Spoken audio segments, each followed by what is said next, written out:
Hey y'all, what's up? It's been a minute. It's your girl Simone Loud, one half of Love Loud LLC, and today I'm here to talk to you about my latest blog on the website, Working Smart Time Management Tips. That's right, y'all.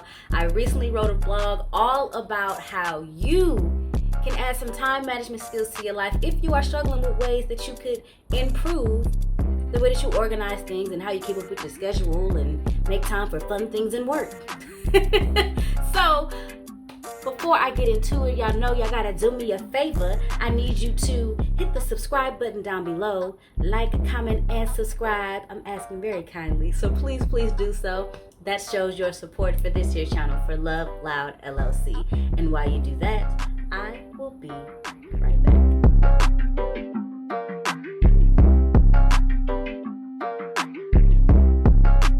August. Alright y'all, I'm back and I hope you are ready to get all of the deets from my latest blog, Working Smart. Now, the reason why I decided to write this blog is because over the past few years, I want to say maybe 5 years, I've truly been trying to figure out what exactly works best for me in regards to managing my time, because there were times where I was a yes woman. I had everything on my schedule. It seemed like I didn't have time to do anything, but I was doing everything, if that makes sense. I wanted to make time for my family. I wanted to make time for my friends. I wanted to make time for myself. I had to make time for work. I had to make time for being an entrepreneur. I had to make time for any extracurricular things that I wanted to do.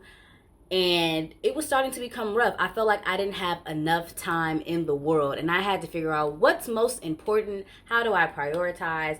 How do I make time work for me and not against me? So the very first thing that I want to let you know that you should try to incorporate, if you don't do this already, is make sure you get some rest. I used to live by this philosophy that, I could sleep when I'm dead.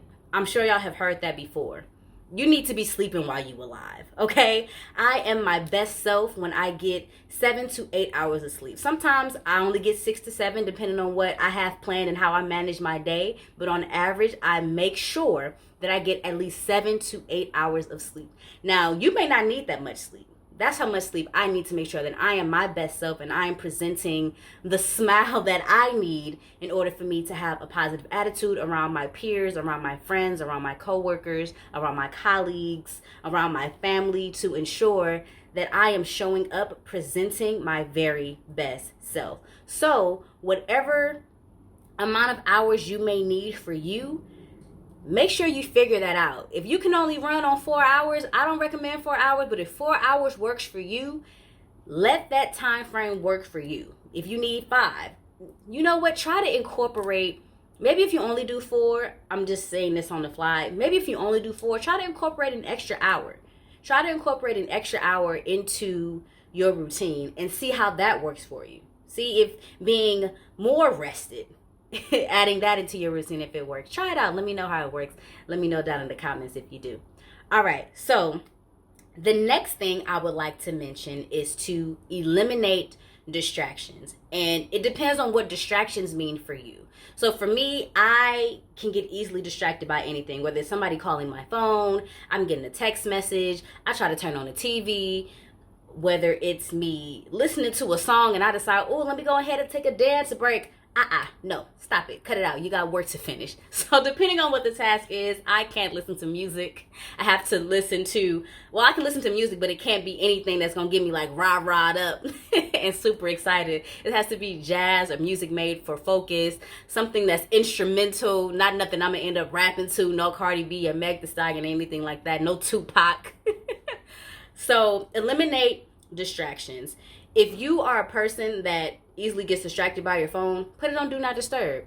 Put it on silent. I always put my phone on silent just to make sure that I am completely focused on the task at hand.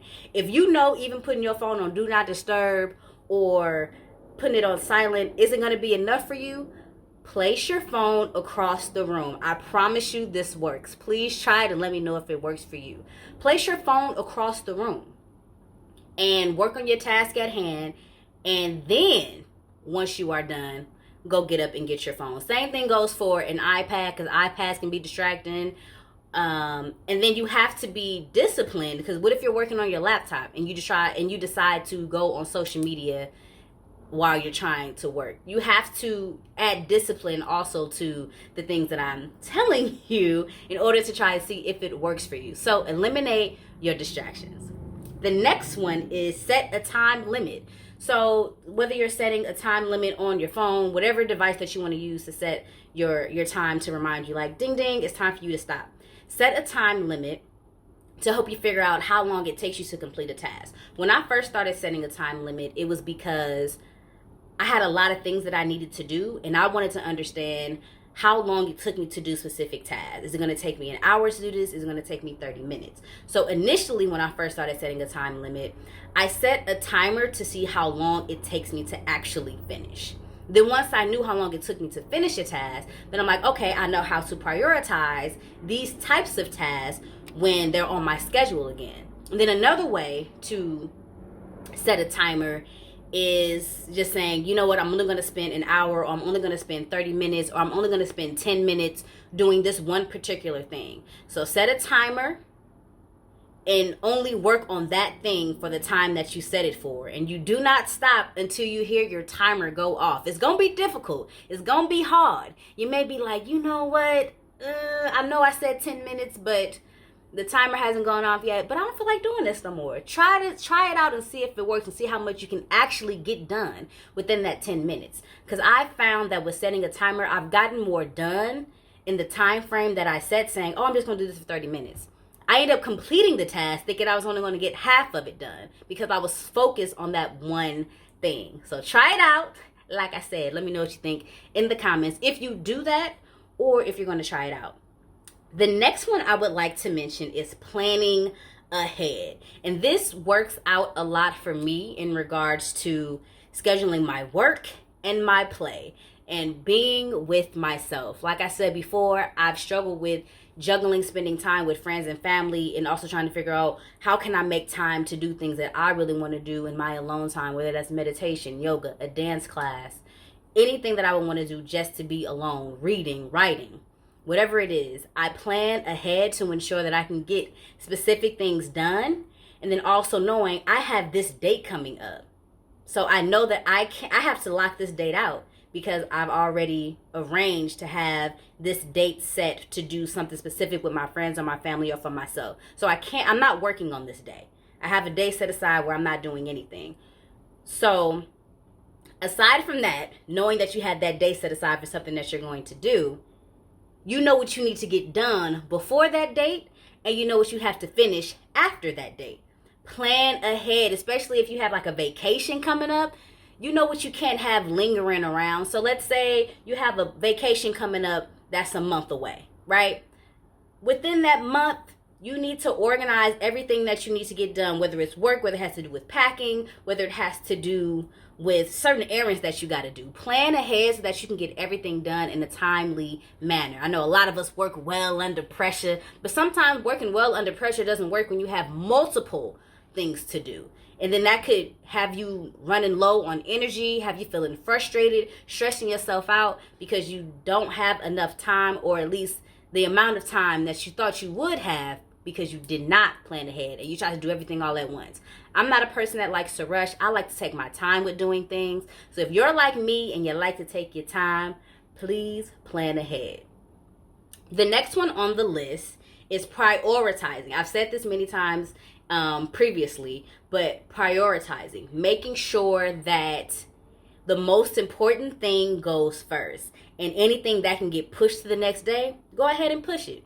Because sometimes, especially like in a work environment, not necessarily like just with self, but in the work environment, there are tasks that are going to come up while you're working on another task. And like you may have like a big project that you're working on, but your boss needs you to work on another project immediately. Of course, the one that needs to be finished immediately is the one that's going to jump above the one that you're already working on, because that one's not due until next week. And you just happen to be above schedule.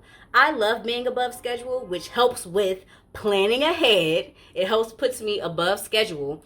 So think about that when it comes to prioritizing your task and timing them. It goes back to timing also. How long does it take me to do a certain thing? So I know where to place it.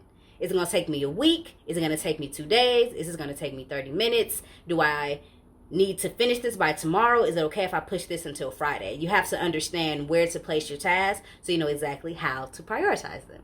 Okay? All right, I'm almost done. Y'all have 2 more left. The next one is to stay organized. Planners are pretty much my middle name. Or organization is my middle name. Planners, organizers, journals, whatever it is. I have to stay organized. I enjoy, well, let me run it back real quick. I am the type of person that I will highlight, I will color code.